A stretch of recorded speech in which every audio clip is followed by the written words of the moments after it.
Welcome to the Creating Great Grooming Dogs podcast. I am Chrissy Smith, and we are doing bonus content for the podcast. And this is going to be a fantastic chat with the amazing Stephanie Zikmann. Yay! So,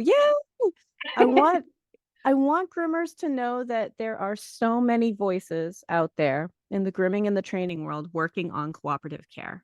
If you feel like you're alone, you are not. There are lots of us talking about this topic, and Stephanie is one of the most amazing out there. And so tell us about yourself, Stephanie. Well, hello. First of all, I'm super excited to be on this show. My goodness. So thank you, Chrissy, for having me. My name is Stephanie Zikmann, and I'm from Scotland. And I run the International Academy, the Holistic Grooming Academy, which is all about cooperative-based care for dog groomers, and their dogs. So yeah. Yeah, very exciting and very different type of courses and stuff than what I do, which is part of what makes it interesting. The UK has a whole different type of terminology and different groups, and it's kind of nice to bridge the gap, you know. So tell us about your program. So my kind of signature program is an online-based CPD course, so continual professional development course, which is accredited through IPET. So IPET is an awarding body in the UK. Okay. And it consists of roughly 320 CPD points or hours. So groomers basically are taken through 10 kind of very specific units covering different aspects of canine behaviour, communication, safe handling, positive training, all of those kind of lovely kind of cooperative-based methods and techniques to make grooming a less stressful experience. And it's endorsed by the Groomer Spotlight, which I'm really proud of because I don't know if you kind of know the Groomer Spotlight, but I'm not familiar. They kind of advocate for a regulated industry, and obviously our industry isn't regulated in the UK. I don't think it is where you are as well. Not with us either. Yeah, so they're very much for regulating the industry. So when they approved my course as well, I was over the moon, because that's obviously a good thing. Awesome. Yeah. I teach for Whole Pet Grooming Academy. So my program is through a licensed school in the state of New Hampshire. And so a little bit different than what I think most of us as groomers in the United States are doing, a certification that requires, continuing ed and recertifying, or once you have a diploma from the school, it is yours. We of course want you to do continuing ed and, but you can earn a diploma that way and earn it online. But there are lots of, it's online. So we also have hands-on campus for students who are learning to groom. But if you're already a groomer and you want to become a master groomer behavior specialist, my diploma program is available for that. Yeah, but there's still that practical aspect for your kind of foundation kind of work. Yeah. So if someone is a beginner groomer, but we have a lot of groomers who are continuing their education for the same reasons you just listed, that the grooming is not regulated, and some of us really feel like it should be. I would really like to see that, because we also have cases of dogs dying during grooming. Oh, yeah, it's like that case Atlas as well. Do you remember that one very recently? Yep. Oh, goodness. And the Labradoodle that he hit repeatedly. Yeah. Well, and other cases too, where it was there was a dog that died during a nail trim. And because he came in muzzled, and they had him, strapped up high and strapped out in front. And I think I really feel for those groomers. They were just watching a dog who they thought was wiggling because of his nails. And they did neck damage to him, probably. I don't know if there was ever an autopsy done, but he lost consciousness on their table and was not revived. See, we talk an awful lot about neck, the significance of the neck, particularly when it comes to neck nooses, because obviously you have that vagus nerve, and continual pressure on the vagus nerve is causing a whole host of issues long term for the dog. So it's trying to come away from the use of neck nooses to actually identify the significance of the neck. And grooming loops in general. Well, so in the United States, we're calling them grooming loops more often than neck nooses, because people get really Yeah. People get really worried about like, you put a noose on my dog, you know, when, but the grooming loops, and we have some new products. I don't know if you're familiar with the Trach Saver. It's a little No. bit like, it's two loops that go over each front leg, and it's more like Right. a harness that Oh, attaches okay. to your grooming loop. Yeah. And that's a wonderful tool. But as any tool, there are some dogs that it's not going to be easy for. I have a couple dogs with some back and shoulder problems, and it's not a good choice for them. Yeah. You And know, that's and it, isn't it? It has yeah. to be approached based on the individual needs of each dog. It can't be a kind of one size fits all approach. And that's probably what you kind of teach as well as I do. Yeah. Yeah. Yeah. Yeah, absolutely. And you know, there's so many tools out there too, and I'm sure you feel the same way, but I see it as you have to think about how that individual pet is experiencing that tool today. Yes. Yeah. Some dogs like the grooming loop. Yeah. One of my guys will lean into it just a little bit, but I think he's using it to feel like it's a railing, like he's up on a table and he's up high. He's like, ah, a little bit of connection makes him feel safer. He'll lean into it no matter how much room you give him. Yeah. He's like, I just want to, okay, I just need to feel like there's something there. Yeah. And, you know, but if you were to look, you might think that maybe, you know, it's too tight, but It's just the way no, he's positioning his body.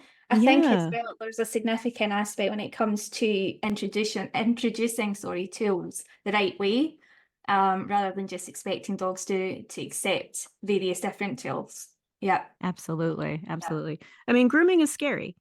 We should Mhm. expect dogs to have difficulty with it until they prove that they're okay with it. Yeah. You know, Yeah. because it's weird. We're touching them all over with weird stuff and things. It's like a And, scene from the Saw film that, it is. It's like a torture chamber, isn't it? Oh my gosh. you know, I mean, if you don't know what's going on, and I think many of our owners think it's this miraculous thing that they could hold their dog's attention for a 2-minute sit. What we're Yeah. holding their attention for an hour or Yeah. two, maybe Yeah. three, you know, depending on Yeah. what is happening with that dog. Like that's not something they're used to. It's not something that they're usually prepared well for. Yeah. And, you know, when Sometimes they we don't talk even to have the groomers, capacity to have that attention, for that long. oh, yes, yes. Yeah. Like those adolescent dogs. You start Oh, working with them yeah. as puppies and then they hit adolescence and their patience level is lower than it Yeah. will ever be in their entire life. And people think, what happened? They ruined this dog. We've been working with him and now he's 7 months old and he can't handle it. He was Yeah, because he's absolutely seven fine up months until old. that point. Yeah. Because I he's seven also, months old. the people that come in with a 6-month-old dog and they say, I'm wanting to have my puppy groomed for the first time, and you're going, that puppy is no longer a puppy. It's That's a true. teenager. Yeah, yeah. Um, And I was talking when I talk to dog trainers, I kid around, but I'm like, all right, so quick quiz. A dog comes in for their first grooming at 5 months old. Are they early, on time, or late? And trainers Ah. often don't know that that's late. Oh my goodness. No. Yeah, because trainers, everybody thinks they know what dog groomers do. So that's Right? it. Well, I think that is it, isn't it? Yeah. Yeah. And so part of the goal for me anyway is to help groomers communicate with the trainers near them and to get everybody on the same page because dogs are going to have grooming needs their whole life. Mm-hmm. You Mm-hmm. know, that's 15 years of grooming needs. Yeah. Dogs being born right now in 2024 are going to have grooming needs until 2039. Doesn't that hurt? 2039, That would you scare know, the living crap out of me as a parent. I'd be like, oh my God. What? right? Wait a But minute. you're No, that so can't be right. 15 years. You're And so right, 15 years though. of grooming needs. Of course, we need to set them up for Yeah. that, you know? Especially with your complex coat types as well. I mean, Oh, they're going to be in yes. a lot more frequently than kind of Yeah. dogs and yeah. Absolutely, absolutely. Yeah. And you know, everybody knows like, oh, well, if I'm going to have my dog on boats, I should probably get him on boats as a puppy. If I'm going to have my dog near kids, I need to get him in as a puppy. Yeah. But for training, they're like, oh, got to get training done. But they But forget grooming, grooming. yeah. Yeah, and we need And to do it's that like when what we they're a talked puppy. about earlier as well, Chrissy. It's that expectation that grooming's always meant to be negative. So it's just one isolated event every 4 to 8 weeks. It's Yeah. fine. We can just put up with the fact the dog's uncooperative, and that's fine. It's actually identifying how significant that one isolated event over those many years is actually quite significant to the well-being of your dog. Yeah. Absolutely. Absolutely. And even if even if you're an owner and you do your own dog's nails, Yeah. what if you break your arm? Right? Talk about a cup half full. Right? I mean, you might think my dog doesn't need to be groomed by somebody else, but let's prepare them for it in case they do. Yeah. You know? Absolutely. Yeah. I mean, you don't know if you're going to have trouble with that at some point in your life. You know, again, 2039. Where are you going to be in 2039? Oh, it's terrifying. You're mean. I know, right? It hurts. It hurts a lot. But the idea that, you know, or, well, let's just force them through it this time because it's not going to make a difference. But we teach dogs to hate grooming. Yeah. By doing that, you know, and it's no longer the norm. And I really want groomers to hear that. You might be thinking that's the way I was taught, or that's the way everybody else does it. And if I tell them they have to work on behavior, they'll just go someplace else. But the tide is changing. It's 2024. You know, we got to stop doing things like we did in the 1900s. Save that, put it in a scrapbook, put it on a shelf next to your rotary phone and your cassette tape collection, and move forward. Yeah, you know? yeah. But always have it there to look back on, because it's overwhelming just how much things can change and how quickly they can. It's also incredibly empowering to see how far you've came. Absolutely. So being able to look back and go, do you know what? I feel proud that I've overcame that and that I'm changing and evolving with the times. Yes. Yeah. Well, and you learned something through that, right? I mean, I used to force dogs through grooming. It was the way I was taught. I started working with dogs in 86, you know, like, well, got to get them dry. It's really important, you know, and I learned a lot doing that. I don't want their grooming experience to just go by the wayside because I don't want to think about it, you know, but we know that you can teach dogs to be comfortable with it. And if we know that, isn't it just a better approach anyway? You know, let's teach them to be better for it, teach them to be comfortable with it. And people are surprised that some dogs like grooming. But that is the thing, isn't it? And I talk about that a lot with my students as well, is that grooming is actually a therapy if you're doing it right. It's meant to induce serotonin and oxytocin. It's meant to be a healing practice when done mindfully. So there's a misconception about how it has to be high stress and it has to be negative when it's not necessarily true. Right. It's sort of the difference between a technician doing a trim or going to a spa. And I want that spa experience for these dogs. You know, I mean, really, you know, we're massaging them with warm, soapy water. How bad could that be? You know, and brushing. Wish someone would massage me with warm, soapy water. Right? It doesn't sound that bad. No.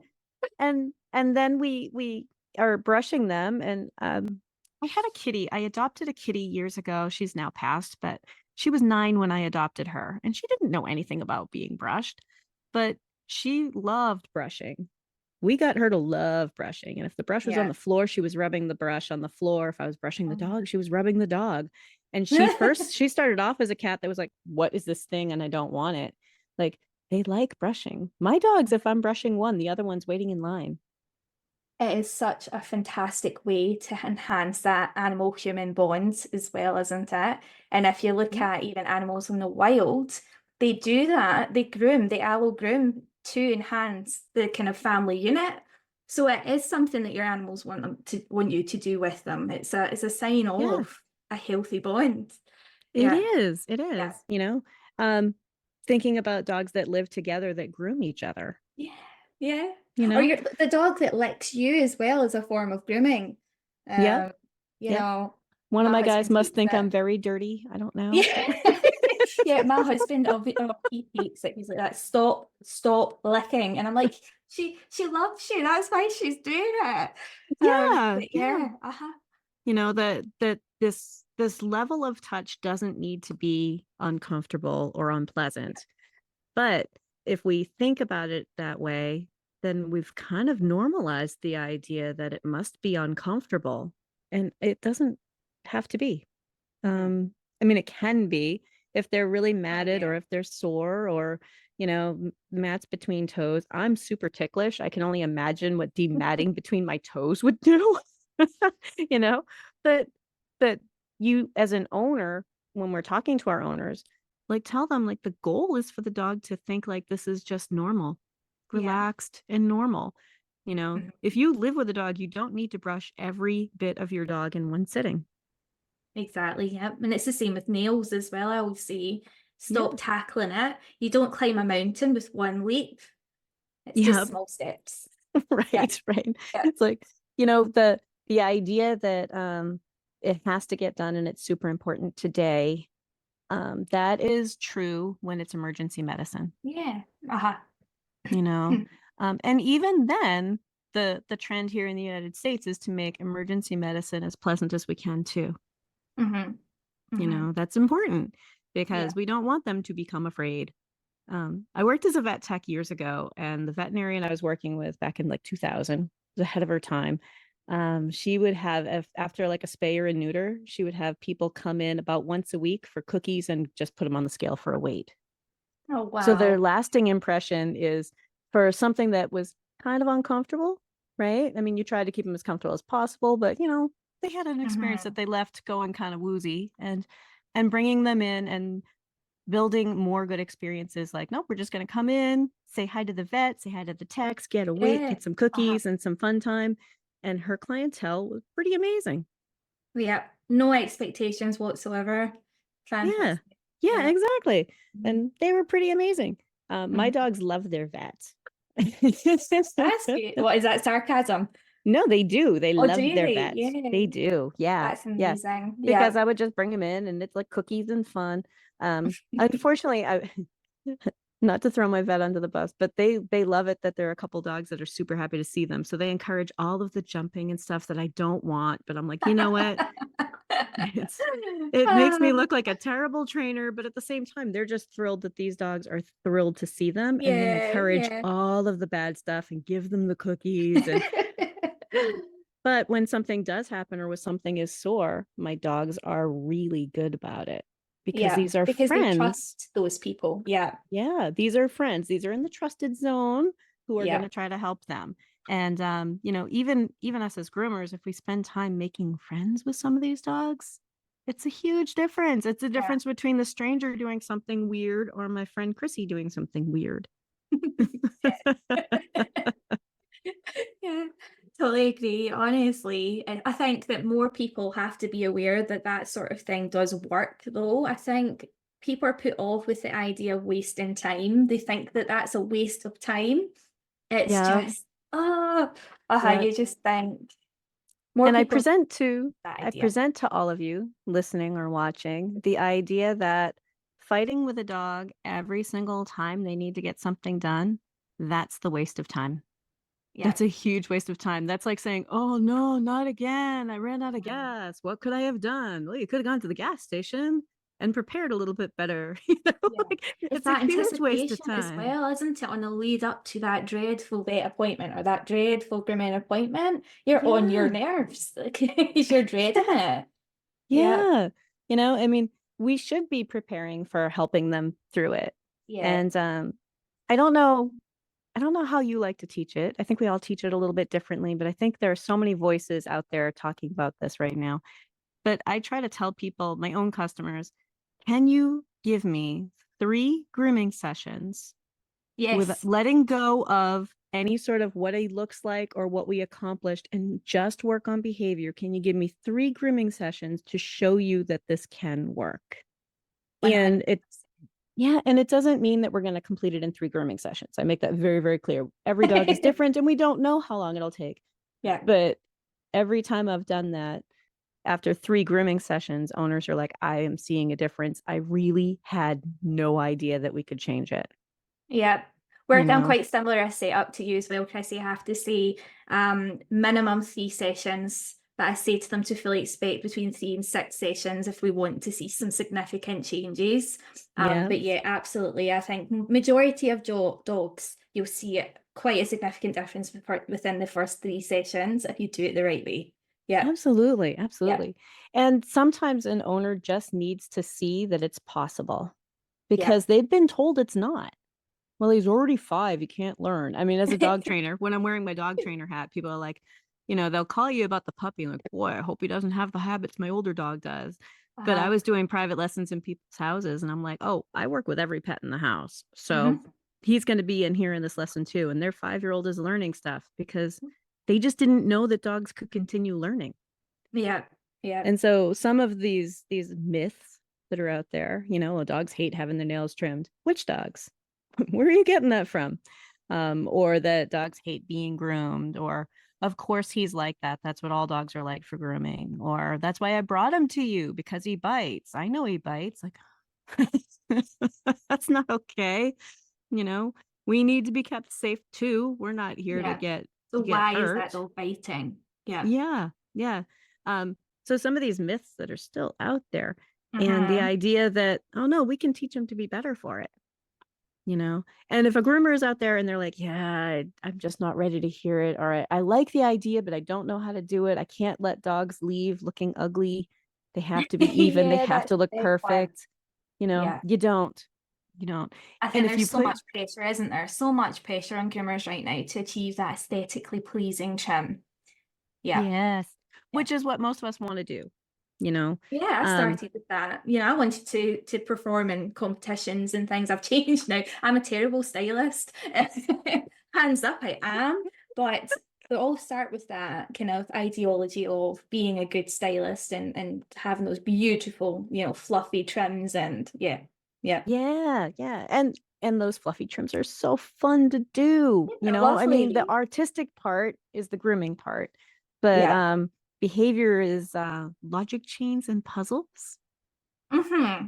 But Like what I makes think this there's a dog lot of tick? groomers who just believe that what I found in the UK as well is that there's a really clear divide between trainers, behaviorists, and groomers. So they can't really intertwine. And it's like we're a groomer, so we are there to maintain the coat, and that's that. We're not trainers and we're not behaviorists. Yeah, And that's the kind of obstacle we're trying to kind of break down because it's yeah. just everyone's sticking to their own sector. And the dog is always learning. Yeah. So if you are not comfortable teaching a dog to be good, that's okay to recognize that that's not something I want to do. There are groomers who were like, I don't do hand stripping, or I Mhm. don't like to do scissored finishes on poodles, right? Like it's okay to say that that's not something you Yeah. do, but to help the owner find someone who can help them with it, Oh, definitely. Yeah. Yeah. you know? I was surprised at how we spoke about that again earlier, didn't we? Is how many of us there are out there, and how Yes. long people have been doing it this way as well. Like they've just been kind of lurking in the shadows, but they've been Yeah. doing it for so long. It's insane. And I think that in other animal worlds, I don't know why it's so different with dogs. I think we got wrapped up in this alpha wolf baloney Oh yeah. because I've worked with cattle, I've worked with horses, I went to an agricultural high school. It is common sense, normal animal, what's the word I'm looking for? It's common sense, normal animal handling. If an animal is struggling, you calm them down. Yeah. In Yeah. every other field, there's none of this like, well, Yeah. he needs to learn to respect me. Like, it's not how it Yeah. works. It's That that cow alpha will kill concept, you. isn't it? Yeah. Yep. That cow can Definitely. kill Yeah. you. Cross ties for a horse are a suggestion. Barn walls are a suggestion. They can get out of anything. But with dogs, we somehow let go of that. And I'm trying to help people understand that that's still common sense animal handling. That's expert level animal handling. If an animal Yeah. is struggling, to help them through it, to help them Yeah. calm down, to maybe pause what you're doing or reassess. But the Hmm. idea of just holding them down and getting it done, like I said, put it in a scrapbook, put it next to your rotary phone and your collection of cassette tapes, like put it It's so true.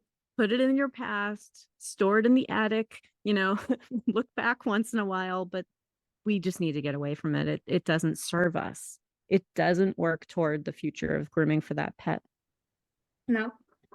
Honestly, I think you're doing an amazing job raising the awareness of this sort of stuff, Chrissy. Honestly, I love your podcast. Oh, thanks. I do, and I've learned so much as well from it. Oh, Um, good. Yeah, I have, and it's interesting to see how you approach things and how different it is compared to what I do as well. So it is, you're constantly learning at the end of the day, and I think it's Always. important to admit that, you know, life is a journey, that you can't stop learning. You're never the expert, and you're always just trying to find that next thing to learn. It's really important. Absolutely. Yeah. Absolutely. And we have so many different voices out there, you know, Yeah. who are saying Yeah. like, try this, try this, try this. Uh, I think some of the resistance for us as groomers, when I'm wearing my groomer hat, is that groomers are a different type of pet owner level of training education, right? So we might know a lot, we might not, but it's a little bit more of an owner level, you know. mhm, But groomers are like, he's wiggly for nails, what do I do? And then mhm. they get advice, but I'm like, I don't know enough to answer that question. He's wiggly for nails could be 1,000 different things. And I Yeah. think that that's frustrating for a lot of groomers to Yeah. say, well, why do I need to figure that out? But I want groomers to think about, I want you to imagine it's the owner who's like, I just don't want him to look fuzzy. What does that mean? And the owner's like, not fuzzy, right? It's like, I want the Or coat cut short. Well, how short? yeah, don't make him look like a poodle. Okay, but I need more information. Like Yeah. he can't look like a poodle. He's not a poodle, and It's a Westie. right? Yeah, like what do you mean? I need more information. And so Yeah. as groomers, sometimes we get frustrated because we start thinking, well, wait a minute, of course he can't look like a poodle, you know? Um, we need more information. And that's true with our training stuff too. That there's just a point where you need more information. Yeah. And it's hard. It's hard. Yeah. I always say that, a qualification in something does not mean that you're competent at what you do. And you Mhm. have to constantly strive for professional development because, like you say, science evolves. So you have to constantly be invested in that. Yeah, Yeah. yeah, absolutely. Absolutely. And so earlier you had mentioned the word behaviorist, and I Yeah. wanted to discuss that a little bit. We have different terminology in different areas of the world, Yeah. but in the United States, a behaviorist is a veterinary specialty. So like think Yeah. behaviorist, dermatologist, cardiologist, right? A veterinary specialty or a PhD, Yeah. sometimes a master's, but it's not trade level work, it's Yeah. academic specialties. And trade level, like the dog trainer version, is behavior consultant. And I find that a lot of groomers are like, oh, he needs a behaviorist. I'm like, that's like saying he What? needs a dermatologist because the dog is matted, like, wait, whoa, pump the brake, you know? Um, there's probably a behavior consultant who's Yeah. happy to work on that. Yeah. There are lots of different versions in this world, but I know behaviorist is a term that is used differently in your area, right? Yeah. So we've got so you're kind of your PhD level behaviorist is what we would probably refer to as a clinical behaviorist. So Oh, these are, okay. individuals that work in the veterinary sector, and they probably will have like a master's or a PhD. But you can also take an online course in our country, and it's technically classed as a diploma, so an equivalent to a level 5. And it's then giving you the kind of authority to say you're certified as a canine behaviorist. So that would be your canine consult, no, sorry, behaviorist Behavior consultant. consultant. Behavior Yeah, consultant. Oh, okay. yeah. All right. So Because I I'm know that gets technically a confusing. certified canine behaviorist, but I did a Okay. level 5 diploma. Yeah, So yeah, so that would be a behavior consultant to you, I think. probably. It sounds about the same, you Yeah, know?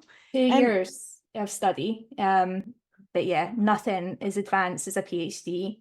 Yeah. yeah. And behavior consultants tend to be in the United States. There's the Certification Council for Professional Dog Trainers does a Yeah. certified professional dog trainer and certified behavior consultant for canines. You have to Yeah. do the dog trainer one first and then the second one. It's testing out on your knowledge. And those are the ones I have. And then there's the International Association of Animal Behavior Consultants Yeah. that does it differently, but it's again trade level. There are Yeah. plenty of people with PhDs and stuff who are taking those because we want to collect all the things, but but that's another version of behavior consultant. But Yeah. dog training in the United States is just as unregulated as dog grooming. Yeah. So you might find some dog trainer down the road calling themselves a behaviorist. Yeah. And you know, it's They're perfectly actually fine for not. them to do. It's just in bad form. Yeah. Yeah. Yeah. Yeah. It's crazy, isn't it? I think people they're misled when they're searching for behaviorists, and it's really, really dangerous, because people, like you say, people can call themselves a behaviorist and not have anything, remotely enough to cover behavior work. And it is trying to kind of identify that through the kind of reputable organizations that are available that screen these people, make sure that they are actually educated in that sector. Yeah. Yep. Yep. And organizations that are trying to make sure that you're doing continuing ed, which is really important. It is so important. Yeah. The certifications I have are through, again, the Certification Council for Professional Dog Trainers. Yeah. But that dog trainer certification requires 36 hours of continuing ed, approved continuing ed, every 3 years, 2 years. How bad is that I can't remember. How many people and actually... the other one is an additional 36 hours of approved continuing ed every 5 years. It's almost difficult to be stuck and stagnant when you have to do so many hours. And you're working full time. Yeah, I know, right? We've got organizations our side as well. So we've got ICANN and Two Dogs. We've got Pet Professional Network, which are more kind of business focused, but they also require CPD on an annual basis. We've got, trying to think, there's a new one that's recently just opened up, and it's specifically for behaviorists, and it's Andrew Hale that runs that. I think he's one of the chairmen of that. And again, you have to, I like him. He's so great. Andrew. We love you, Andrew. You should have him on next. He's amazing. I know, but yeah, right? I think it's really important that you do look out for those sorts of organizations, because that means that they are doing, you're doing your due diligence, aren't you? Yeah. That these people are who they say they are. But yeah. And in the grooming industry here in the United States, there are certifications for groomers, but none of them are doing a lot of continuing ed. There are a couple that don't require any at all. And then there are a few that require some or offer it, but don't require it yet, which is kind of sad, because it does mean that someone could have acquired a really awesome credential, but have it be so outdated. And if they haven't been taking new classes, we don't really know. It tells us more about who you were when you took the test. And that to me seems kind of sad, like, oh, but you were so driven. Hopefully you've been doing continuing ed ever since, but maybe you haven't, because there's no requirement, Some people need that additional accountability, don't they? Just to have that kind of motivation to keep pushing forward. From what I'm aware of, our grooming certifications and qualifications do not require further CPD. So again, we're like you. You're literally getting your qualification, and then that's you're competent for life, which is what I have a massive issue with. And that's why I incorporated the Holistic Grooming Academy, is basically my way of saying, no, we need to keep exploring this, and we need to keep going back to CPD. So yeah. There is a group in the United States that's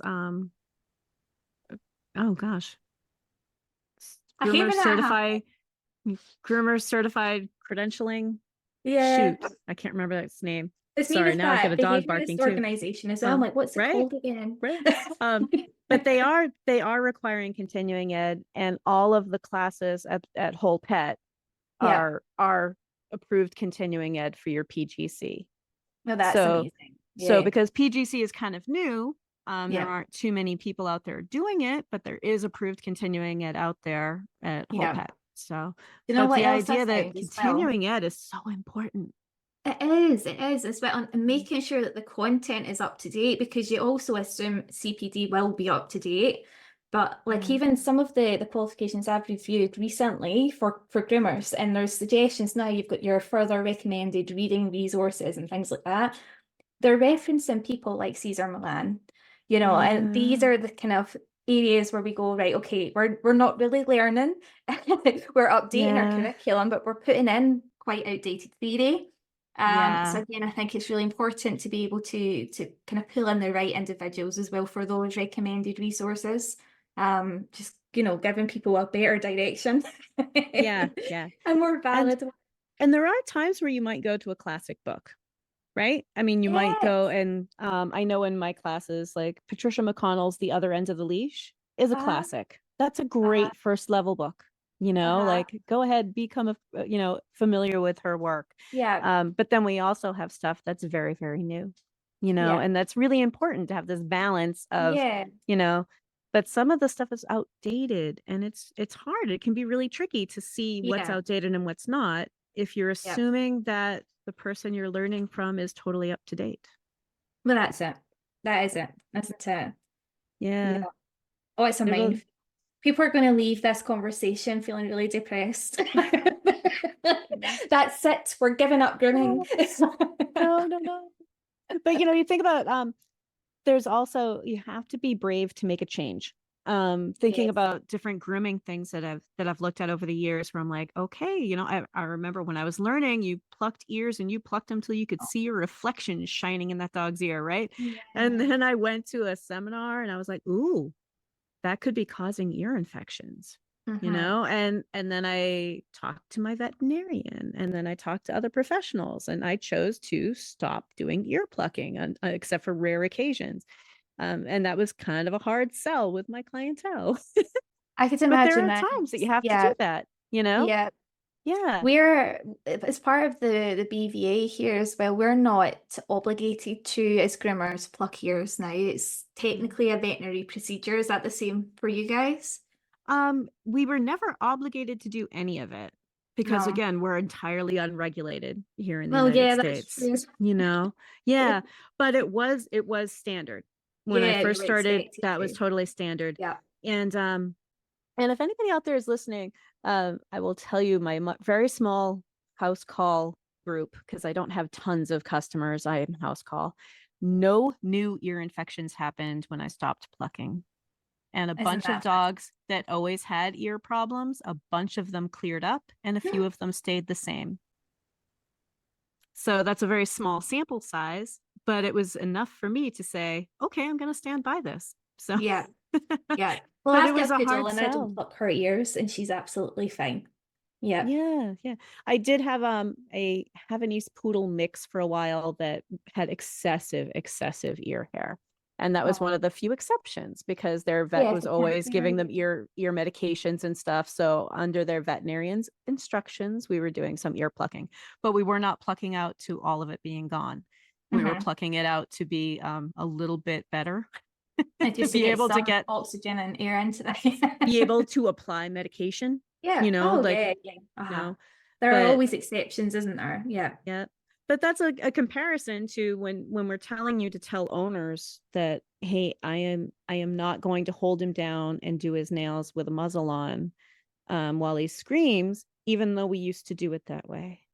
And that's Yeah. really hard. But there are other times that we've done that. You know, we're like, okay, it's a hard one to say, but um it makes us feel icky because then we have to kind of say, you know what, I learned a different way of doing it and I'm no longer willing to do it that way. I think that is one of the kind of blockages on the road, isn't it? It How do we is. change the way we do things and convince dog parents to kind of hop on board with that? How do we explain Yeah. without saying Yeah. that we've been doing it wrong this whole time? So Right. how would they Right. ever trust us if we tell them that we've been doing it wrong for X amount of years? Yeah. It's But yeah, hard. It's it hard. is And if hard. you're out there listening It's, and you're trying to figure that out, one of the ways I do that with owners is I tell them I'm not seeing the behavior change we're looking for. I He like is that. not improving. And then when you tell them I've been listening to a podcast, I've been reading books, I've been taking classes, and I was thinking about your individual dog and ways that we might be able to help him be better. Yeah. And then they're Yeah. like, you were at a conference and thought about my dog, you know, that it helps them see, like, I'm trying to help your dog be better for it, but what Yeah. we're doing isn't working and it's just going to get worse. It's just going to get harder, you know, especially if it's an older dog. Sometimes our people with the older dogs, they're like, well, he's already 12. I'm like, what if he lives to be 17? He's not getting any That's healthier so at 12, true. right? Yeah. You know, it's not going to get any easier. You Yeah. know, there's going to become a point when we can't strong arm a 12-year-old dog or a 13-year-old dog. And we can still make changes. So true. It's not one isolated event. We're having to do this regularly, and this is really significant to your dog's well-being. Yep. Yeah. I don't have the numbers in front of me, but I figured it out for one of the conferences. I think I was teaching at Groom Expo Hershey, and I had figured out the numbers for how many grooming sessions a dog has in 15 years. Oh, you'll And need to how find many it. hours of grooming time we spend on that dog, which ended up being about 40 hours to 360 hours over that dog's lifetime. And then if you think about that, you break it down. If I told you, like, the dog that you find really, really difficult, you're going to work with him Monday morning at 9 a.m. until 2 weeks from now at Friday at 5, you would spend the first day teaching him to be good. Yeah. Yep. Right? You wouldn't just fight with them for 2 solid weeks, Yeah. And when you start thinking about just the sheer amount of time that they're going to spend in a groomer's hands, it's a lot of time. I know I don't have the numbers in front of me. Poor planning. Oh no, you need to give me yeah, because that's really interesting. It's such a good way to look at it. Yeah, because the other way is a waste of time. If we're not making progress and we're scaring them more, what have we really done? And I think groomers also, they panic because they say, how can I possibly charge for those initial 3 sessions, say, when we're not doing any grooming, and that's what we are, we're groomers. Yeah, You know, I know. But if you're out there wondering that, I want you to take a deep breath and say, I don't sell haircuts. I sell haircutting services. You know, you don't sell haircuts. If you can ship it to me, it's something you sell.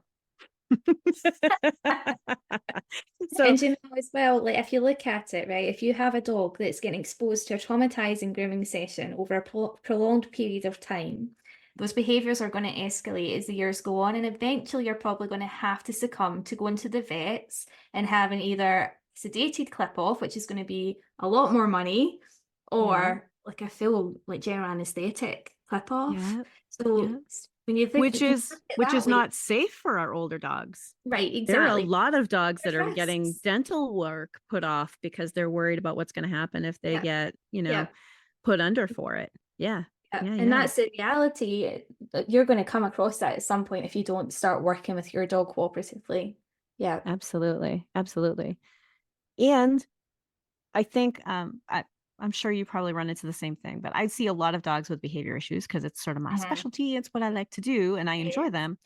But sometimes I ask owners for a reference, like, hey, can you write a testimonial for me or something? And they're like, the trims are so pretty. And I'm like, do you even remember that he was a behavior case? Because they have forgotten.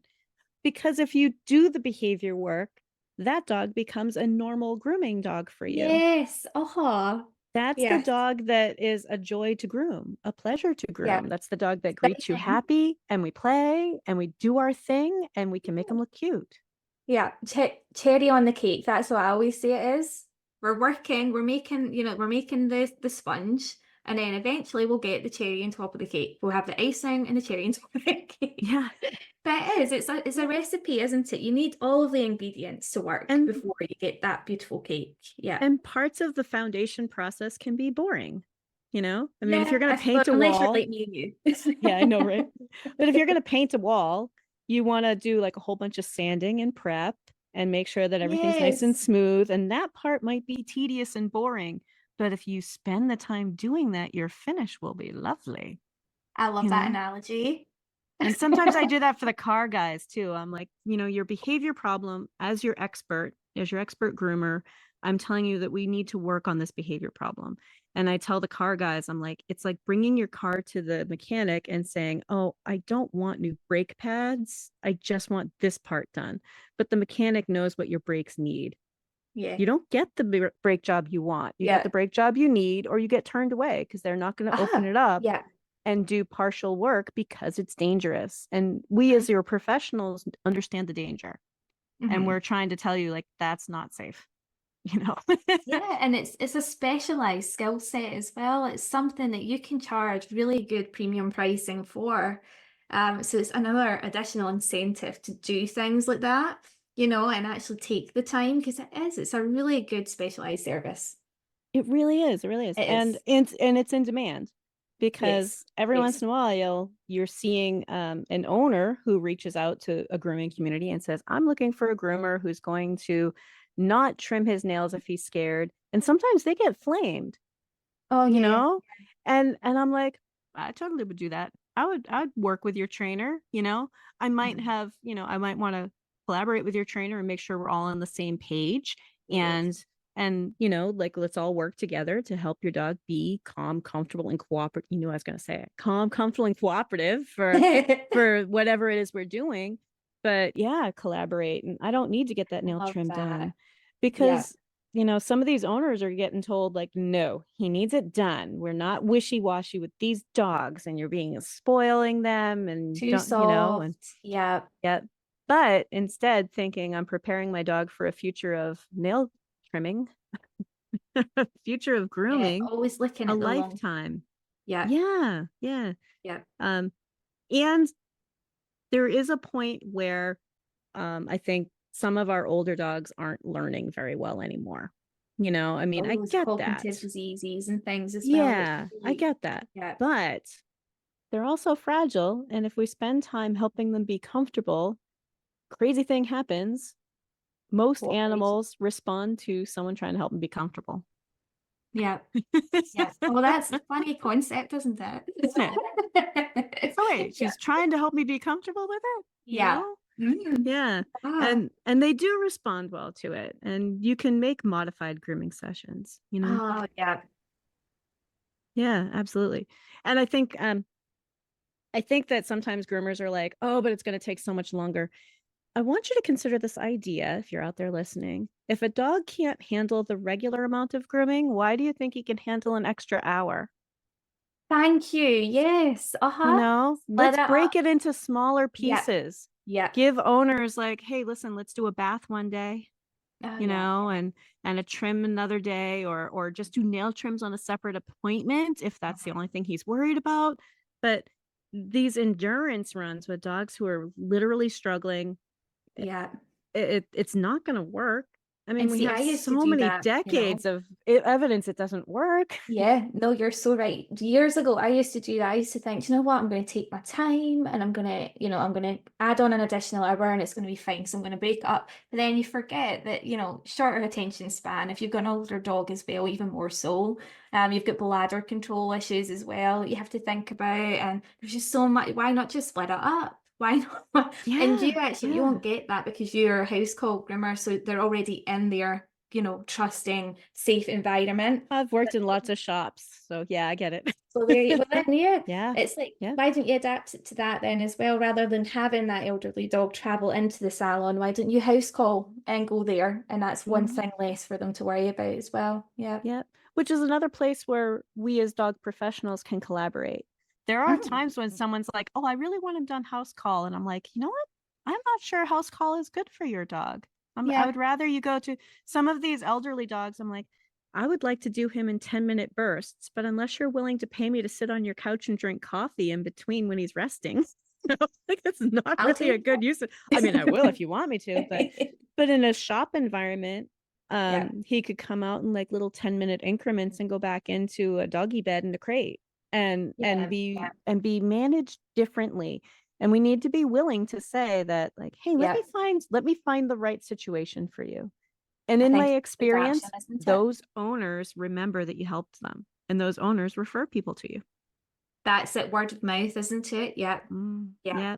And those other businesses are like, huh, well, that doesn't seem like we're in competition. That seems like we're colleagues, you know? Exactly. Yeah. You're allies. You're no longer competitors. Yeah. Yeah. Yeah. There are plenty of dogs. Oh, trust me. Oh, yeah. Oh my goodness. I don't know about you, but see, after lockdown, oh my goodness, what was it like? Oh my Yeah. gosh. Yeah. That's I mean, insane. there are still groomers out there who are very, very competitive. And I kind of feel sad for them because they're missing out on a community. Yeah. I think it is fear, isn't it? It's It fear. is. But hopefully they'll listen to this podcast Oh, I hope and so. yeah, and they'll feel more inspired, I don't know, to make friends. I Well, think and to see that there are lots of different ways to do things. Yeah, no, definitely. And I think we all bring to the table different skill sets, don't we? And it's like you say, we can then reference and recommend other groomers when it suits suits us to do so. I mean, I've had so many dogs come through the doors that are, really well behaved, absolutely fine for grooming, but they want like that show standard trim, and I'm like, yeah, not me. And I'll Right. transfer. Yeah, that's it. You go away to some, so and so down the street who's amazing at that, and it's absolutely okay. And equally, she'll, pass on trade to me. So it's beneficial. But Yeah. Yeah. yeah. And when we're talking to like dog trainers, as a groomer talking to a dog trainer, or dog trainers talking to a groomer, to remember that that other person is a professional also, and that they don't necessarily know your job. So, to step back and go, okay, let me educate you about my part of this care of this animal. And then we can talk about your part of the care of this animal and be on the Yeah. same page, because we can't expect groomers to understand some of the training procedures that are out there. I'm going to use an example because I think it's so common for groomers to be like, well, wait a minute, you want me to, we've got like a dryer under our armpit. We're holding a dog's leg in one hand. We're switching between a brush and a comb in the other hand. And some trainer tells us we need a clicker and treats. And we're like, with what hands? And right? Use your mind, Like, your imagination. I mean, you could use a raised button clicker underneath one foot and have treats pop off your brush. I mean, Whatever, yeah. but if you're at that skill level, you're probably not asking training questions, and I think that sometimes because those two fields don't talk, it can be really abstract for a groomer. They're like, I don't understand how I can do that or why that would help. What's the bigger picture? What does the goal look like? And for trainers to understand that, but while we're working on that, he does have grooming needs that we need to address now too.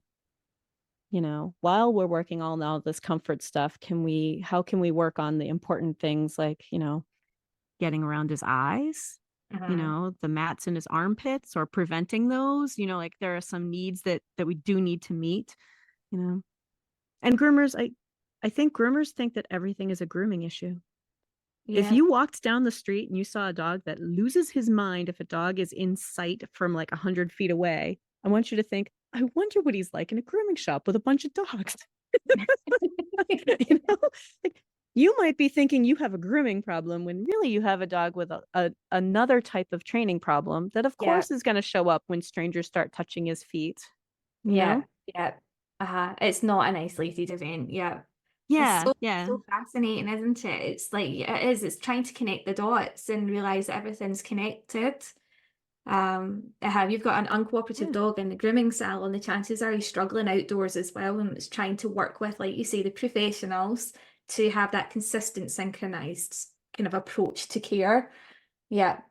And there are so many common problems out there, and trainers have a blind spot, and or at least many trainers do, which is, as a dog trainer, we're used to seeing dogs that the owners know have a problem and have made at least one step to fixing it. Groomers see the dogs that are like, oh, he would never let me near him on the couch if he had a toy. And you're like, who lives like that? But it's like they live with dogs that they can't touch sometimes. Yeah. And they're like, well, I paid $5 extra to get his eyes done. Unrealistic expectations, isn't it? A lot of the time that's what we're handling, and it can be the leading cause of burnout in our industry. It's just constantly that kind of pressure on us to just do something, just get it done. Yeah. Just hit my mic there, sorry. Bang. Bang. For emphasis. I know, I'm getting enthusiastic. I'm throwing my arms about. I'm a terrible speaker. But I think I don't know what it's like in your area, but in my area, sometimes by the time a customer gets to me with a behavior problem, they've already had 2 or 3 other groomers say, oh, we don't do it that way anymore. So I'm not the only voice out there. They're hearing it more and more, and it's becoming more mainstream. So the safety in numbers, like, listen, guys, it is becoming more mainstream for groomers to say, we need to work on this behavior. This is important to work on. I'm not just going to, add 3 people and a muzzle. And also, I think owners think that a muzzle means their dog has now been rendered safe. And that is not true. Oh my goodness. I know there's a fine line between safety, physical safety, and emotional safety. You might control a dog, but that's not safety. Yeah.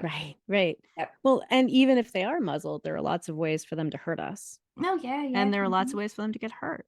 There was a dog who died during a nail trim, and he was muzzled. I know, it's I have no crazy. words. I just I have know. no words. I I know. think a It's lot so of sad. groomers are told and they're made to believe that physical restraints can solve all the problems, and it's that false sense of security. Um, yeah, Yeah. it's. Yeah. Absolutely. Absolutely. Do you This not think idea our that we industry is can muzzle. undervalued? It's like we don't actually give ourselves enough credit for how much there is to it. Yeah. Um, it's a minefield. Well, and we are sometimes trimming like a couple of millimeters away from an injury, Yeah, you I know? always say that, you know. Yeah. Pain, one of the leading causes of uncooperative dogs in the grooming salon is unresolved or unidentified pain. Mm-hmm. Yeah, Yep. yeah. Yep. And if we're trimming like that little bit around their eye or next to a Mhm. lip or, that could be millimeters away from causing an injury. Yeah. We are up close with sharp things. You it always surprises me, but I've had so many people who aren't groomers go, but can't you use like clippers or something? Like clippers are sharp too. They are? Like, yes, Imagine, oh, everything can imagine getting cause told that. Yeah. damage. Like Mm-hmm. if it cuts hair, it can cut dogs.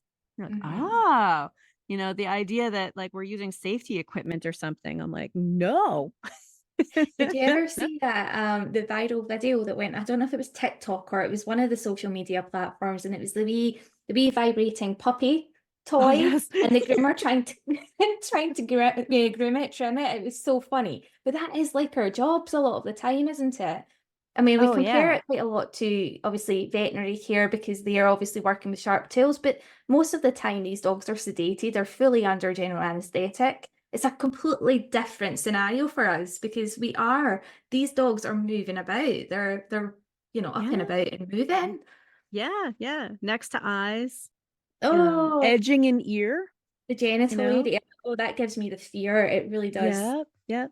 Or Yeah. dogs that, even if they're friendly, that want to lick a clipper, Oh my nicking a goodness. tongue, I mean, there's so many ways for a pet to get hurt in grooming, you Hmm. know? Um, Skin tags and things like that as well. Yeah, yeah. Yeah. And if you're a groomer listening to this, I want you, maybe you've never heard of this show before and you're only listening because of Stephanie. But I I think. want you to, I know, right? But I They'll want maybe you to think stop about listening that. because of Stephanie. But I frame behavior problems out as safety problems. And that's how I Yeah. talk to my owners about it. Because behavior problems are when dogs get hurt, people get hurt, equipment gets broken, and customers get upset. It can destroy Oh, your business and your personal grooming reputation forever. yeah. You know, the We're behavior setting that problem is when it's strong the dogs. foundation. Yeah, the dogs who are calm about it very rarely get hurt. Hmm. Like those injuries, the nicked armpit and stuff. That was usually a dog who was wiggling. That was usually a dog who needs help learning to be good for it. Oh, yeah. Poor I could puppy. just listen to this forever. I know, right? We're like, this is so much fun to talk with someone who's like, It yes, I agree. is. I knew I was going to love this though, because I just know that everything that you represent is what I echo. It just makes so much sense, I think, once you see it for yourself, how effective it is, and Yeah. just trusting the process. One of the things I do with my clients is I'll give them I call it the little black book, and I'll say to them, right, so this little black book comes to my appointment every time they come here, but they take it home with them. So I'll update this little black book. So this is how it went for Bruno today. And then Oh, at home, they get given tasks, and then they'll update this wee diary log as well. I says it's much better to try and view the progress you've made by reading the progress you're making, because sometimes it's not really, you can't visually see that progress. But if you actually read back and go, do you know what? There is so much progress. And I actually think back to day one compared to day five, it's night yes. and day. Yeah. Or session Yeah. five. Yeah. Yeah. Yeah. And that's important for groomers to do too. Write down that information so that you can see progress later. Cause it's really Yeah. easy to go, but he's about the same as before. I'm like, oh, but now it's Is a he? busy Saturday morning and so many other things are happening. And he's still holding it together Yes. about it the way he was last time. The Yeah. difficulty level was bigger and he was Yes. able to handle it, and that can be Uh-huh. really tricky to recognize, like, oh, difficulty levels. Yeah. What do you mean difficulty levels? Well, if there's a lot of noise going on in the Yeah. grooming salon, and he's used to being kind of like a Wednesday afternoon customer, like the quieter time, Yeah. that we have to think about those difficulty Uh, levels, or maybe he was totally fine and you're like, oh, I want him to look really even and cute. I'm like, but he was so still. mm, Look how awesome he did for it. mhm. I have the advantage that my owners are often watching, especially with the Oh, behavior cases, yes. because they like to Yeah. watch, and I love that. I just have them sit on the other side of the room so that they can't reach across my Really. table or anything, and let them watch. Yeah. Yeah. So they get a chance to see, like, ooh, look at that. Ooh, look at that. You know, Let me put honestly, that clippers is down her really leg. interesting. Yeah, I do that as well. I majority of my dogs that I have, and I think I would say 99%, I think I've got one client who cannot be there. And I think it's more to do with his nerves. Like he just panics so much because Ziggy, bless him, he's quite a troubled character. But for some reason, he just freaks out when his owner's there. It's just, I think they feed off each other. But Yeah. yeah, without owner there, he's absolutely fine, so it's fine. But every other time, Guardian's present, 100%. Yeah. Well, It's that secure base at the end of the day, isn't it? it is. It They is. feel And safe. I think sometimes too, owners are pretty savvy to like, well, I want to know what really happens, because we Yeah. see videos and they're, Oh, some groomer laughing about a dog who's like having a meltdown because, haha, I can't bite me, and so they're really concerned about what's going on. But a lot of grooming salon settings can't have owners in them. But that's mm-hmm. where we can use these little Video. devices in our pockets and we can take some video, or we can Yes. even set it up as a Zoom call so that they can Uh, literally be watching. uh, And then they can feel like, okay, there's full disclosure. I can see everything that's yeah. happening, Yeah. but I'm also not distracting for my dog or for the other dogs in the room, Mm-hmm. and to help them feel like, oh, okay, I know exactly what's going on, And do you know what? And going back to that video footage is a fantastic opportunity to identify and observe different cues. Like, how many times Yes. have you looked back in your footage and meant, oh, I didn't even see that in real time. So that's really good to know going Mm, forward. So it's a really good opportunity to self-critique. yes. Just having that there, and yeah, you're making a point Yeah. of There are critiquing. times where I'm watching my own video of myself and I'm like, ooh, in the moment, I was looking at that dog's back end, but I didn't notice that he was stress panting. I Yeah, thought he was panting yeah. but and for anybody who's watching the video audio, it's not going to help you much, but the difference between a wet noodle tongue panting, which is like the tongue looks like a banana peel, just dripping, flopping all over the place, is a dog who's hot or just panting. If it looks like a soup ladle, if it looks like it could hold water, that's a stress pant. That's a spatulate tongue. So the dog who, I know, for video, if you're watching, like, Oh. right, versus, Very good. right. So it's like that. It's an Yeah, entirely different type of panting. yeah. But from the back end, you might just notice the breathing rate, but not Yes. see what's going on with the head, you know? And so sometimes you watch your own video and you're like, oh, next time I groom him, I'm going to watch for that, Yeah. Uh-huh. I'm Yeah. going to take note of when I saw that, what we were doing in that moment, Yeah. and pay more Really attention that telling. any Yeah. panting with him might be stress panting, and adjust Mhm. myself and help him be relaxed for it. Absolutely. One of the other things I think a lot of groomers forget to do, and I don't know if it's covered in your training, but initially when I trained, it was very much the first thing that you do is perform a quick health check. And see the amount of people, the amount of groomers that I see that don't do anything like that. They literally just start grooming from the moment that dog enters the salon. And again, it's just setting you up for unidentified injuries, anything that's changed, any inconsistencies, and it's just getting back into that, habit of health check, Yeah. Yeah. Yep. Yep. And well, I don't really cover that in my classes because they're already groomers. You know what I Yeah, mean? that's what I So, but mean. like Yeah, once in a but while we it's like, forget, okay, don't we? We let's forget to let's do go it. back to that. Yeah. But some of the things that I cover in my program are I cover the humane hierarchy. When faced with a behavior problem, I want you to first think, is there a physical reason? Mm-hmm. you know and that physical reason could be 15-year-old Lhasa with really twisted front legs who is Yeah. probably experiencing some pain in their joints. Yeah. That some of Yeah. the reasons are physical, and it's really important to always think about that one first. But yeah, I do Yeah. teach them the humane hierarchy, We use it in our training behavior plans. So we use one very similar. It's the hierarchy of dog needs, which is basically the kind of reinvented one that Linda Michaels uses, but it's based on the same thing. It's pretty much the same thing. Yeah. Least intrusive, minimally aversive concepts, you know. And the idea that we really have to think about every aspect of this dog and not just what we're trying to get done, you know. The holistic perspective. Holistic perspective. Yeah, absolutely. It's really easy to, and I'll use nail trimming as an example. It's really easy to think this dog has a problem with nail trimming because nail trimming is what we were trying to accomplish. Yes. And we're having trouble getting done.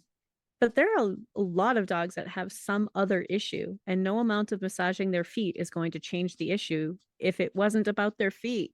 You know? One of my guys came to me, he was almost 3 when I got him, and he was used to people petting him on the head. Like, why would someone touch my shoulder blades? What could we guess about a dog who freezes up when you touch his shoulder blades if we reach for his foot? Yeah. Right. And then people go, oh yeah, imagine he probably wouldn't be more comfortable with the foot than he is with shoulder blades. You know, he has a bigger problem that we worked through. You know, you forget sometimes that pain transfers, doesn't it? And we compensate a lot for pain as well. So there's going to be that kind of, you know, overall kind of weakness there that we have to try and link. Yeah. Right. You know, I think we all know at least one human being who doesn't enjoy being in a crowd and doesn't enjoy hugs. But what could we assume about them being tackled on a football field? They're probably not going to like it. Do they have a problem with tackling? Well, yeah, but they also don't like being in a crowd and don't like being hugged. So we probably would not ask them to be out there playing tackle football. You know, some of these bigger problems that we get laser focused on what we were trying to accomplish when we encountered difficulty, but the dog has been having difficulty for a while. Yeah. Ah, my gosh. We could talk for hours, couldn't we? I know, right? Back again, same time next week. I know, right? But that's why it's important for us all to think about like safety in numbers. There are so many professionals out there who are out here teaching this, talking about this, trying to make it so that groomers have access to really good, solid foundation information. You know, you have a Facebook group and you have interviews that you do all the time. Tell us more about what you got. Honestly, Chrissy, I think I've not shut up in the last couple of months. It's ridiculous. I said that to my husband earlier. I'm actually sick to death of hearing my voice. Never. We're never sick of it. But yeah, I mean, do you know what? It's like you though, try and get out there and spread the message and just give people the confidence to start talking about it. Because like you say, there's so many people doing it and just afraid, I think, of speaking out and raising awareness of it. So hopefully this episode's going to encourage more people to kind of come out of the woodwork and actually help spread the message and know that they're not alone. So yeah. I hope so. Yeah. But because, you know, it can be really hard if you feel pressured to get beautiful trims done. Yeah. But that's not really the full scope of the job. No.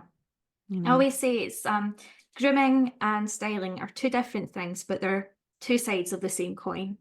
You have to set the foundations of grooming, which is what you would refer to as behavior work as well, and then have the styling that comes after it. Once you set those solid foundations, you can then look at the cherry on top of the cake. You know. Yeah. You know, and it doesn't all happen at once. No.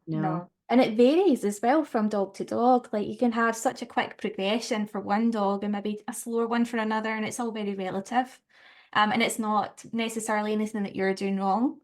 And I think as well, it's also important to be able to say, do you know what, this time I'm just not suitable. I'm not equipped to handle this, and I need to refer on to someone more experienced, you know, or more capable. And that's not failure, but that's just being responsible, you know, and being, you know, true to your own capabilities. Yeah. And actually, if you're a groomer out there, you might not realize this, but there are a lot of trainers that don't do aggression cases. And everybody who is not a trainer thinks that that's what dog training is. Yeah. It's just working aggression cases. But there are a lot of trainers that don't at all. They're like, that's not my specialty. I'll send you to somebody else. I like to teach obedient stuff, sits, downs, and nice, reliable teach you how to be a nice, reliable pet in the house. But, And that's there are so your many choice. specialties. Yeah. Yeah. Yeah. We went into business to have that control over what we want to do. So we should never feel pressured to do everything. Yeah. Oh, totally. Yeah. Yeah. I feel like Yeah. I'm listening to myself. Like, you're my kindred spirit. I know. Every time we've talked, it's like, we should record this. I know, it's been so long, hasn't it? It's not even funny. But I you know know, what? we I keep have to meaning be to. completely honest with you, Chrissy. I was a wee bit like, oh my goodness, this is imposter syndrome. Like, I can't talk to Chrissy. I felt the same way. So we're in good Oh, don't company. you dare. Don't. We're in good company. Like, Yeah. oh my God, Stephanie's gonna give her time to talk to me. That's Of course crazy. I have. I'll give you it again But anytime. But see, the thing is, next time I have to come over. I'm going to fly over and see you. oh, there we go. There we go. We can It's set it up so insane. that we all meet up at one of the conferences. Do you know what? Ooh. Absolutely. Yeah, that is Yeah. totally, because I don't get out much. That's the thing.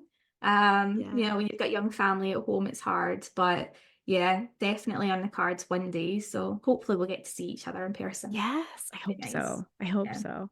Because, that message is out there and you are one of Yeah. the strongest voices out there saying like, no, really, Yeah. we can do better. And it's better for the groomer and for the dog and for the owner. Everybody. I would argue that the care that we put into their pet is excellent customer service, even if the trim isn't pretty. Yeah. Yes. Actually, Yeah. you know what? I've not had one person, one of my clients yet. I'll say that, and then next week I'll end up having a complaint. But not one person has ever complained about my grooms in terms of the styling. And I can tell you for a fact they're not perfect. So because I'm terrible for, oh, you know what? Maybe I should have worked better for, maybe a symmetry there is not quite right. Or but then you kind of nip yourself in the bud and you go, no, like that's not what it's about. Yeah.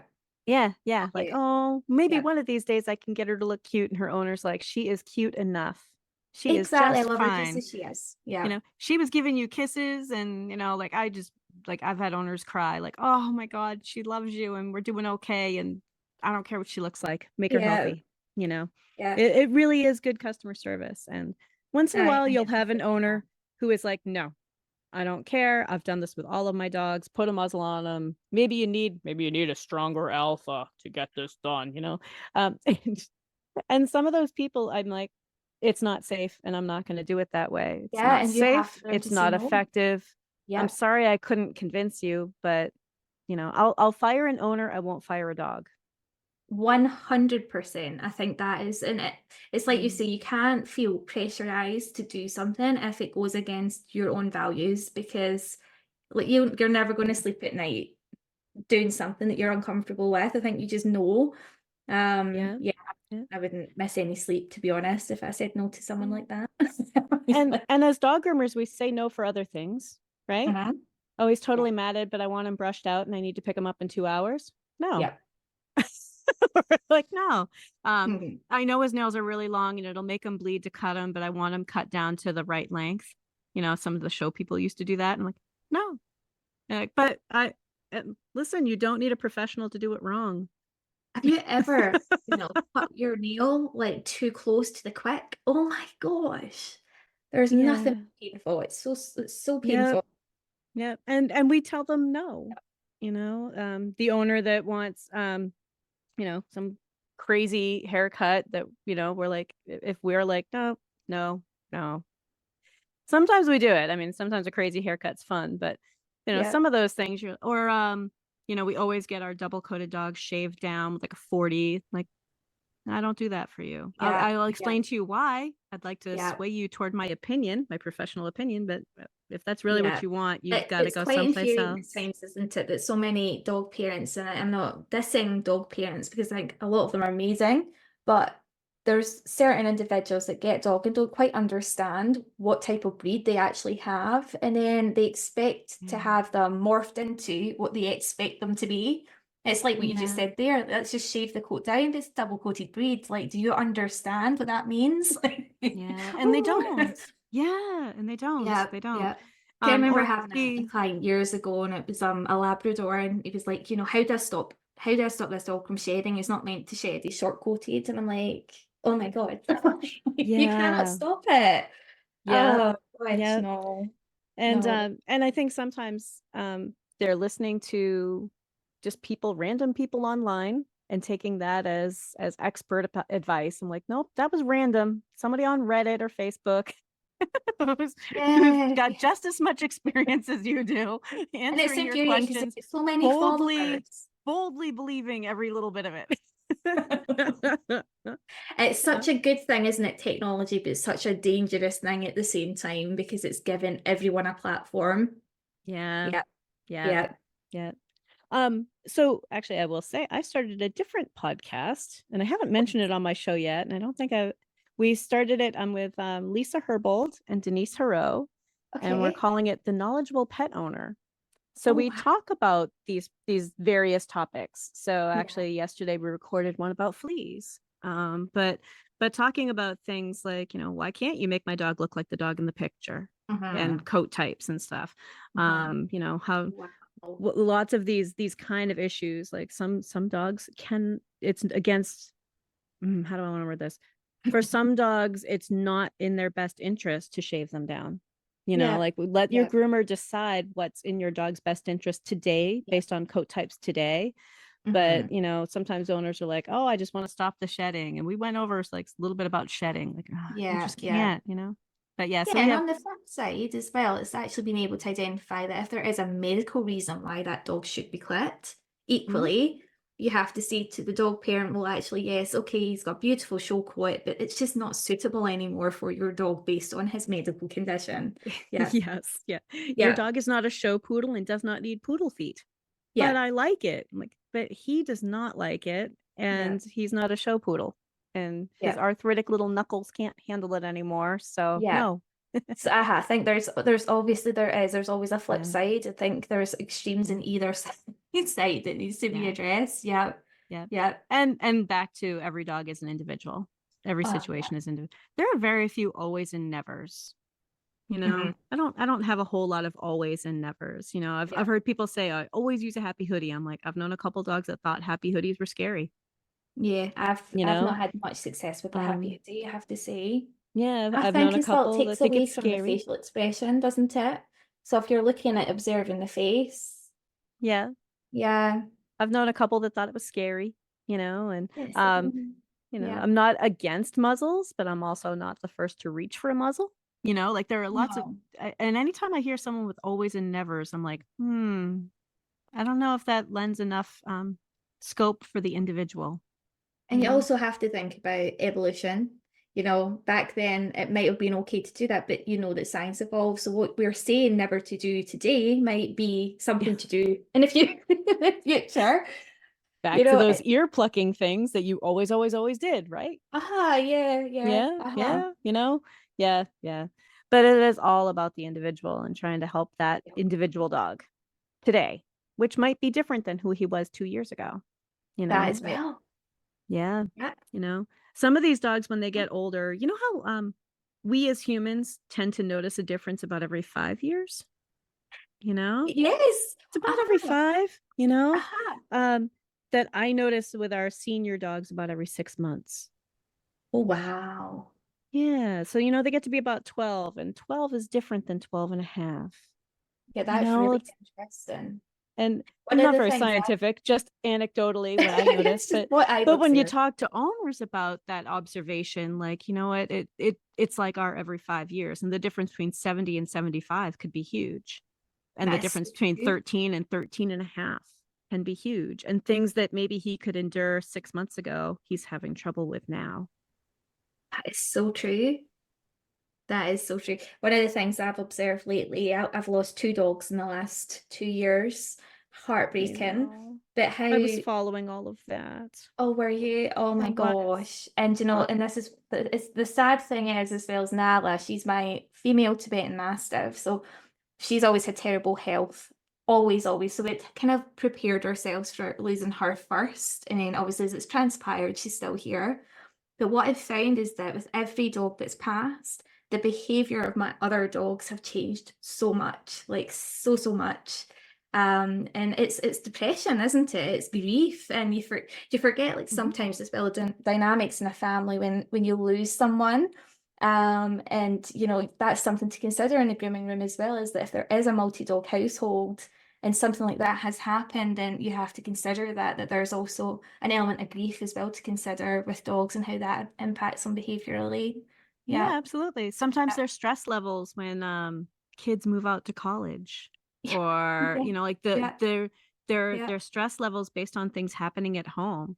You Yeah. know, someone who's usually always home and now they're home alone all day because somebody got a job, and you know, though all of those things are stress levels that we don't necessarily think about, but you know, No, your dog doesn't we have a don't whole give lot them of enough choices. credit, do we? Yeah, Yeah, they we have don't. We feelings. just, Yeah. yeah, exactly that. I think we have them kind of boxed into this very specific kind of category of feelings, when I think it actually is a whole host of feelings that we don't even know about. You know, I don't think that science has really kind of got to grips on how advanced they are.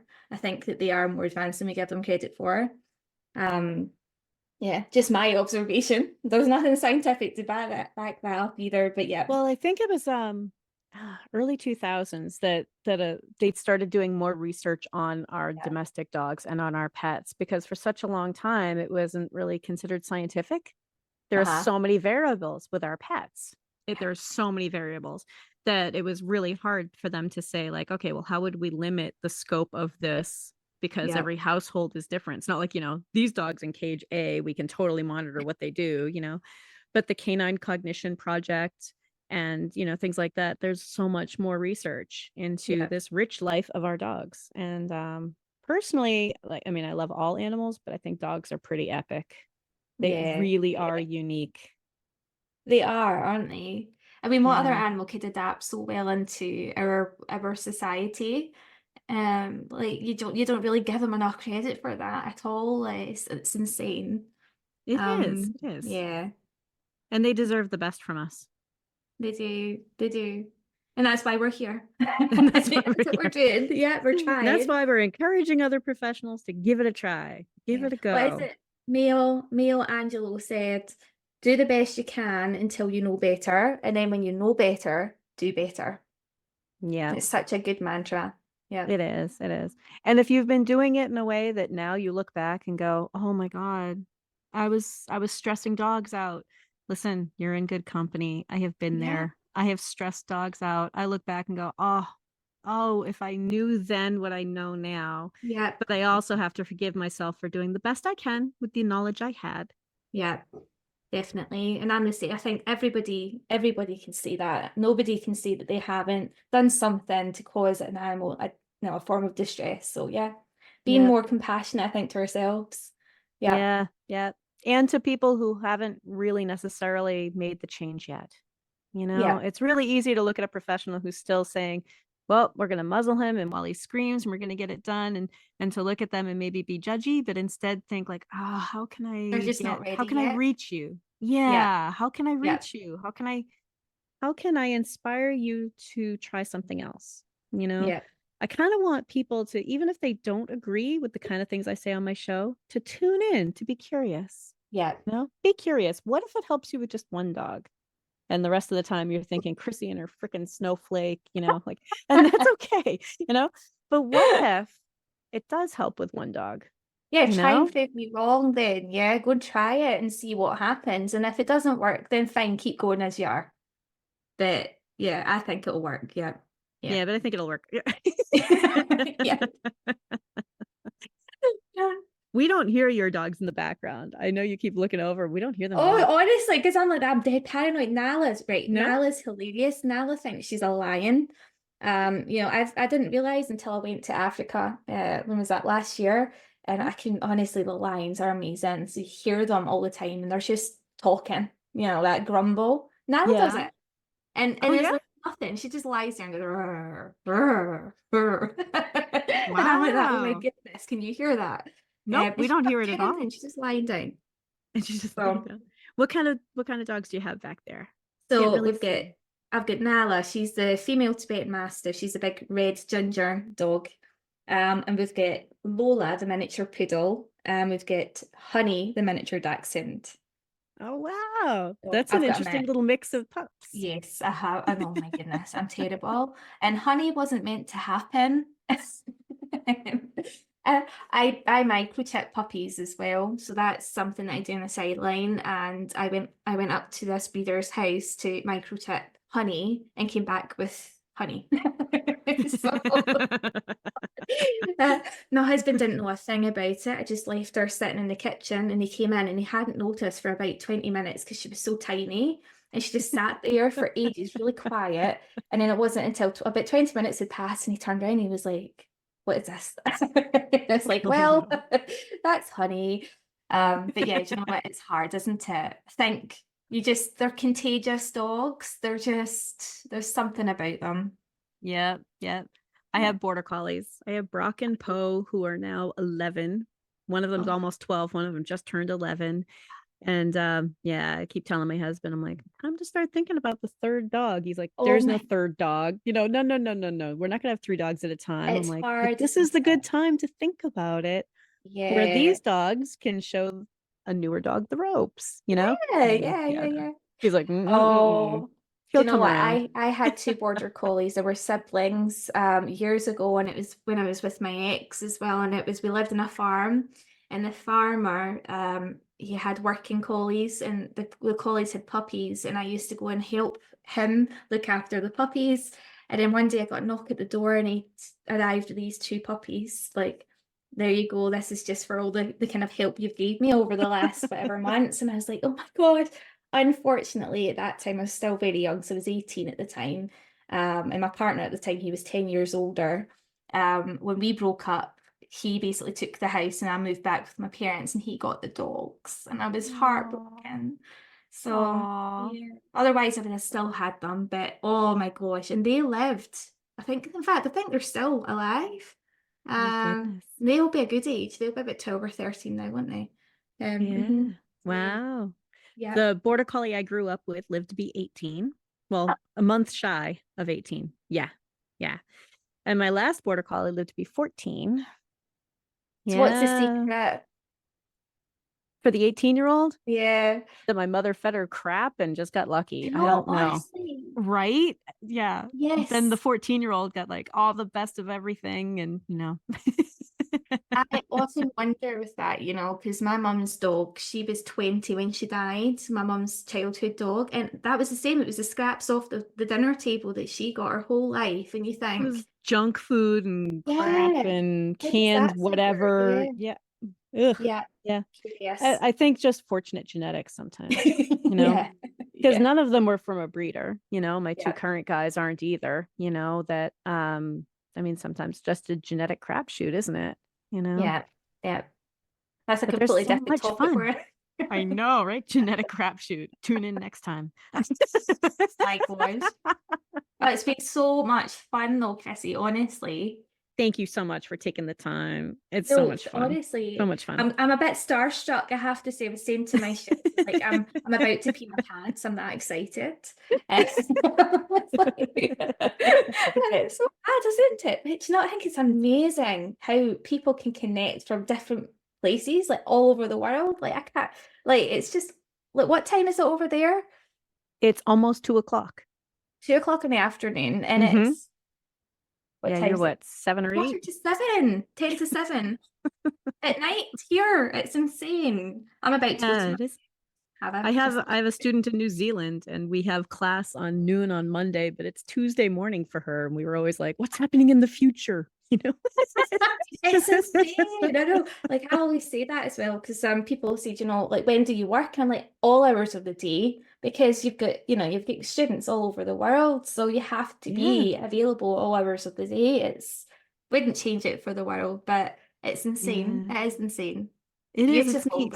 It's neat, and it's so fun to get to know people from all around the world. Thank you so much, because I'm a huge fan, and it's nice to have like-minded views. And it's such a fab idea to have. Yeah, you add so much for people. You have so much out there for them. 100%. But until next time, I'll come. In fact, you need to come and speak for me next time. Okay. So that's Anytime. another 2 hours. Okay. But no, have a lovely day. Yeah, and we'll catch up again very soon. All right. So again, the Creating Great Grooming Dogs podcast. This was one of our chats. We're going to try to do these more and more often. And this was Stephanie Zikmann talking with us today. Thank you so much. Thank you. Bye.